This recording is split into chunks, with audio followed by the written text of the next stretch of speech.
Hello, mayam khurumjari. Aina agi Facebook followers mayam dudagi khwadi ahanba ming isali se aina CI Satoi Lanthoiba Ningthoja Syam Khetri Linda Khuman Tamoyai Ningthoja Romesh Sharma Linda Khuman ko aduga Sana Jaubi Widrom asmaina ai chit se semaga moigi chit se semaga ai korfuda hapaga ai followers hujik se 16k su reko mayam ko aduga CS Satoi adu Syam Tombi Khetri mayam ko mi ama fo chita dana aina asi se otoi ne ko ai korfu da hapaga ko hain kona live thaga toini adu mayam na video asi bu share to view ai gi give away gi se ai gi give away gi date se apagi new year gi tang ama January 2026 gi tang ama da otoi ne ayu gi pung tarada Taradagi pung ani foda asi agi program se loi doini ko mayam live to jagani mayam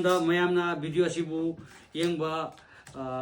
copy gnu aduga asi video su mayam na share to bigina ne khalli aina ejik se adum ai gi se agi Facebook follower gi damakta aina ojik sem sari ko kanana faugedra live bak yengba tare live bak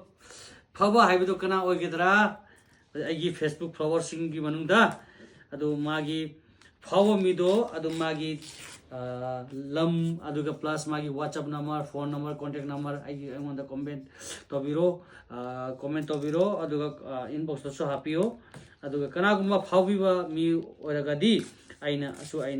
moi musada contact ojaraga aina kana kaida thindoino aibdo adu kana gumba na yum sadri aidi paisa oina lau jage haina haib ko adu paisa oina su lobi yani si paisa oina su lobi yani paisa gi maman siri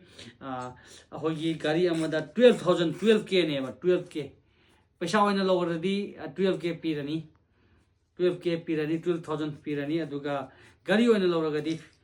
pochidi 15,000 ki pot nina ko ga lengoi lobodadi tongbane adu paisa oina logoradi 12,000 pi doine ko mayam ko kana gumba yum sadaba kangu agi Facebook floor manungsida yum sadaba kangu lerangwani adu moi ngonda su aina ko opportunity ama piba moi su paisa oina loge su ya agi moi power di gipo ese power di ko adu asi video su ayam share to you thank you love you bye bye